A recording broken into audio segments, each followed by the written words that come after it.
ఎన్నికలు దగ్గర పడుతున్న నేపథ్యంలో ప్రధాన పార్టీలు ప్రచారాన్ని ముమ్మరం చేసిన పరిస్థితి. ప్రస్తుతం మనం ఆలగడ్డ నియోజకవర్గంలో ఉన్నాము. సిరివెల్ల మండలం పచ్చల్ల గ్రామంలో ఈ యొక్క వైఎస్ఆర్ కాంగ్రెస్ పార్టీ ఎమ్మెల్యే అభ్యర్థి అయిన గంగుల విజేంద్రారెడ్డి ఈ యొక్క ప్రచారాన్ని కొనసాగిస్తున్నారు. ఇక్కడ చూసుకున్నట్లయితే ఇంటింటికి వెళ్లి ఈ యొక్క 58 నెలల్లో ఎటువంటి అభివృద్ధి చేశారో అనే విషయాన్ని ప్రస్తావిస్తూ ఖచ్చితంగా వైఎస్ఆర్ కాంగ్రెస్ పార్టీకి ఓటు వేయాలంటూ కోరుతున్న పరిస్థితి. మనతో మాట్లాడేందుకు ఎమ్మెల్యే విజేంద్రారెడ్డి ఉన్నారు. వారితో మాట్లాడదాం. ఏమంటున్నారు ప్రజలు? అంటే మీరు ఇప్పటిదాకా ఈ యొక్క గడిచిన దినాల్లో ఎటువంటి పథకాలను అందజేశారంటే ప్రజలు ఏం చెప్తున్నారంట? ఈ 5 ఏళ్లలో మన ప్రభుత్వం అధికారంలోకి వచ్చినప్పటి నుంచి ఏ విధంగా అయితే ప్రజలకి సేవ చేశామో, ఏ విధంగా మనం సంక్షేమ పథకాలు అందించామో ప్రతి ఒక్కటి కూడా ప్రజలకి డీటెయిల్డ్గా గడప గడప కార్యక్రమంలో చెప్పడం జరిగింది. తిరిగి అవి గుర్తు చేస్తూ ఈ విధంగా ప్రభుత్వాలు మళ్లీ పని చేయాలంటే అది జగన్మోహన్ రెడ్డి గారు అధికారంలో ఉంటేనే సాధ్యము. మళ్ళా జగన్మోహన్ రెడ్డి గారు అధికారంలోకి రావాలా, ముఖ్యమంత్రి కావాలా, వైఎస్ఆర్సీపీ జెండా ఎగరవేయాలా రాష్ట్రంలో అని చెప్పేసి మేము అందరినీ కూడా కోరడం జరుగుతుంది. వాళ్ళు కూడా స్వచ్ఛందంగా అయ్యా ఈరోజు మేము ఆయన సొమ్ము తిన్నాము, ఖచ్చితంగా ఆయనకే మద్దతు తెలుపుతాము. గతంలో ఏ ప్రభుత్వం కూడా ఇంతే జమేదారీగా ఇంత అకౌంటబుల్గా మాకు ఏ రోజు సమాధానం చెప్పిన పరిస్థితి కానీ, మా గురించి ఇంతగా ఆలోచించిన పరిస్థితి కానీ ఏ రోజు కూడా లేదు. ఈరోజు జగన్మోహన్ రెడ్డి గారు ఇంత పెద్ద ఎత్తున చేస్తున్నారు కాబట్టి ఖచ్చితంగా మా మద్దతు జగన్మోహన్ రెడ్డి గారికి తెలియజేస్తాము. ఆయన్ని తిరిగి ఆశీర్వదిస్తాము. అత్యధిక మెజారిటీతో ఇక్కడ మిమ్మల్ని గెలిపిస్తాము. రాష్ట్రంలో జగన్మోహన్ రెడ్డి గారిని ముఖ్యమంత్రి చేసుకుంటామని చెప్పేసి ప్రజలందరూ కూడా స్వచ్ఛందంగా ఈరోజు చెప్పడం జరుగుతుంది. అంటే ప్రతిపక్ష పార్టీ అంటే చంద్రబాబు కూడా ఈ యొక్క 6 గ్యారంటీలు అని చెప్పేసి చెప్తున్నారు. ఏదైతే పథకాలు అమలు చేస్తున్నారో వాటిని కూడా ఖచ్చితంగా అమలు చేస్తామంటున్నారు. మరి మీరేమంటారు?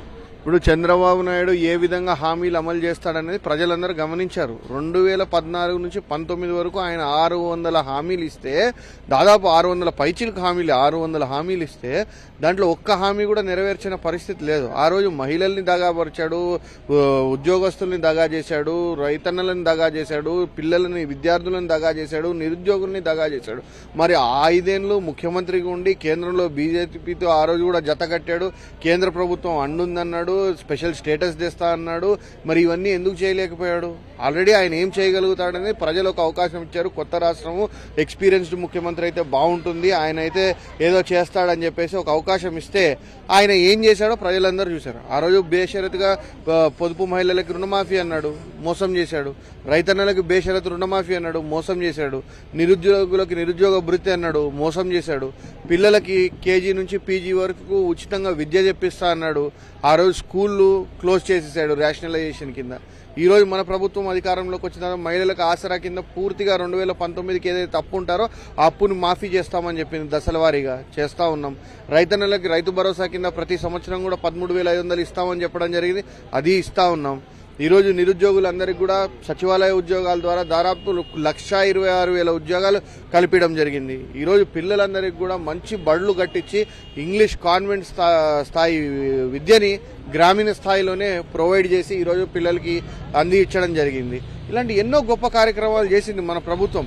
ఆయన నిరూపించుకోలేకపోయినాడు. అవకాశం వచ్చినప్పుడు, మనకు అవకాశం ఇచ్చినప్పుడు ఖచ్చితంగా మనం నిరూపించుకున్నాం. మరి అంటే మీరు చాలా మటుకు చెప్తున్నారు, ఇప్పుడు దాకా అంటే విద్యలో కావచ్చు, వైద్యంలో కావచ్చు, వ్యవసాయంలో కావచ్చు, ప్రతి రంగంలో వారికి అభివృద్ధి జరగడానికి ఎంతో కృషి చేశారంటున్నారు.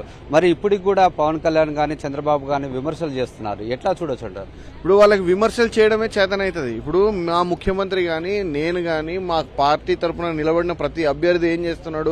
ప్రతి ఇంటికి పోయి అమ్మ ఇదిగో ఈ 5 ఏళ్లలో నీకు అమ్మఒడి వచ్చింది, మీ పిల్లలు బాగా చదువుకుంటున్నారా, మీకు ఆసరా వచ్చింది, పొదుపులో రుణాలు మాఫీ అయ్యాయా, పొదుపులో వడ్డీ మాఫీ అయిందా, మీకు ఇంటి స్థలం వచ్చిందా, ఇండ్లు వచ్చిందా, రైతు భరోసా వచ్చిందా, మీకు ఆటో ఉంటే వాహనమిత్ర వచ్చిందా, మీకు ఆరోగ్యం బాగాలేకపోతే హాస్పిటల్ వెళ్తే హాస్పిటల్గా ఫ్రీ ట్రీట్మెంట్ చేశారా, ఏ విధంగా ఉన్నారు, ఇంత లబ్ధి పొందారు అని చెప్పి మేము ప్రతి ఒక్కళ్ళని కూడా ఈ మెయిల్ చేసినాం. మీ ఇంటికి ఇదో, మీ ప్రాంతానికి రోడ్డు వేసినాం, మీ గ్రామానికి రోడ్డు వేసినాం, ఇదో మీ గ్రామంలో ఈ సచివాలయం కట్టించాం, ఈ హాస్పిటల్ కట్టించాం అని చెప్పి మేము ఓట్లు అడుగుతున్నాం.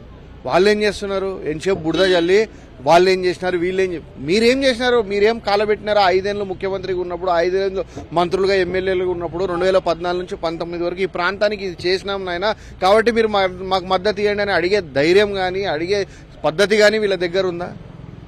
ఎక్కడైనా గమనిస్తున్నారు ఓన్లీ విమర్శలు అనమాట. జగన్మోహన్ రెడ్డి అది, జగన్మోహన్ రెడ్డి ఇది, వాళ్ళ పార్టీ అభ్యర్థులు అది, వాళ్ళ పార్టీ అభ్యర్థులు ఇది.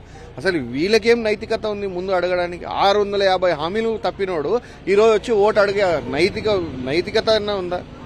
అడిగే అర్హత ఉందా? ప్రజల్ని 650 హామీలు తప్పి ఒక మాట తప్పితేనే గ్రామాలలో మళ్ళీ వాళ్ళ ముఖం చూడరు. ఏదైనా ఒక కార్యక్రమంలో కానీ ఒక పంచాయతీలో కానీ ఒక మాట తప్పితే మళ్ళీ వాళ్ళ ముఖం చూడరు, గ్రామం నుంచి వెలిచేసినట్టు చేస్తారు.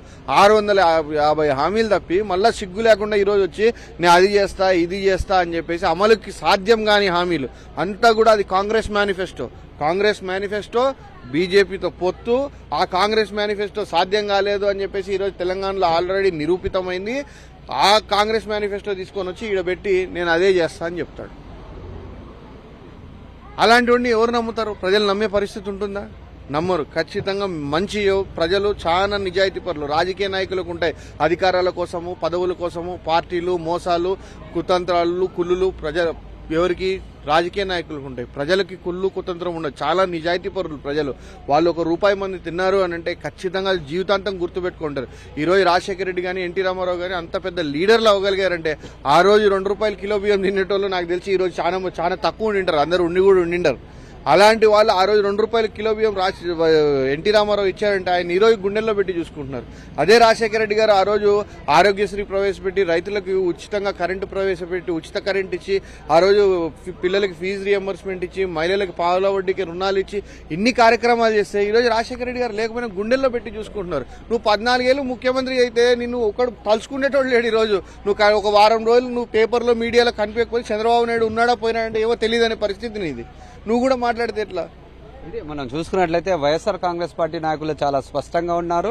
ఏదైతే చేసిన మేలు ఉందో, ఇచ్చిన పథకాలు కావచ్చు, జరిపిన అభివృద్ధి కావచ్చు, వాటి ద్వారానే ఓటు అడుగుతున్నాము తప్ప ఏదైతే చంద్రబాబు గత 14 సంవత్సరాల నుండి ముఖ్యమంత్రిగా చేసినప్పుడు ఏనాడు చేసిన మేలు, ప్రజలకు చేసిన మేలు అయితే కనపడలేదు. ప్రజలకు గుర్తుండిపోయేలాగా ఎటువంటి పథకాన్ని కూడా అమలు చేయలేదు. అటువంటి చంద్రబాబును ప్రజలు మర్చిపోయారు. రానున్న ఎన్నికల్లో కూడా వైఎస్ఆర్ కాంగ్రెస్ పార్టీకి ఓటు వేసి గెలిపిస్తారనే ఒక ఆశాభావంతో తాము ముందుకు వెళ్తున్నామంటూ వైఎస్ఆర్సీపీ నాయకులు చెప్తున్నారు. కెమెరామెన్ శేఖర్తో లోకేష్, సాక్షి టీవీ, నంద్యాల జిల్లా.